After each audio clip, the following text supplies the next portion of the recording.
নমস্কার বন্ধুরা, আজকে আবার আমার ছেলের লাঞ্চের খিচুড়িটা তোমাদের সাথে শেয়ার করতে চলে এলাম।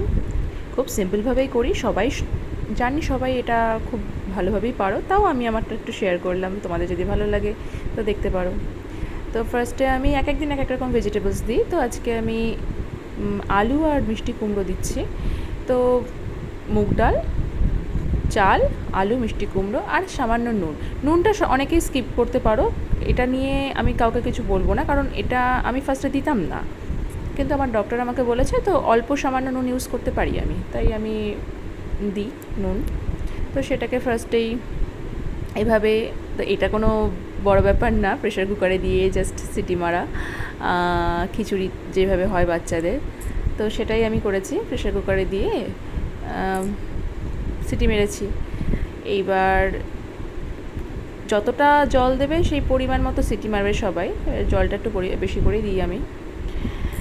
তো তারপরে প্রেশার কুকার সিটি মেরে এইবার আমি এটাকে মিক্সিতে ব্লেন্ড করি না, এটা আমি স্ম্যাশার দিয়ে স্ম্যাশ করি। ফার্স্টে খাবারটাকে ভালো করে স্ম্যাশ করি, যাতে ভাত, সবজি, ডাল সমস্তটা এক জায়গায় একসাথে ভালো করে মিক্স হয়ে যায়।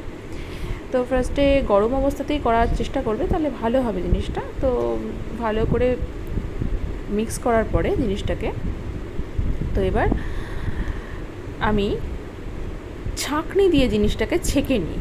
তো ছেঁকে নেওয়ার ফলে কি হয়, দানা যেটা ওদের এখন গলায় আটকে যেতে পারে, সেই দানাটা বেরিয়ে যায়। আমি যেটা পিউরি টাইপের বেরোয়, সেই পিউরিটা আমি নিয়ে নিই।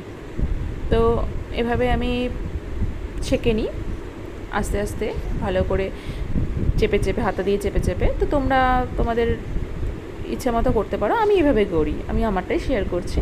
তো এভাবে পুরো ভাতের জুসটাকে আমি বের করে নিই ভালো করে। তো দেখো এবার যেটা কনসিস্টেন্সিটা এসছে, সেই কনসিস্টেন্সিটাই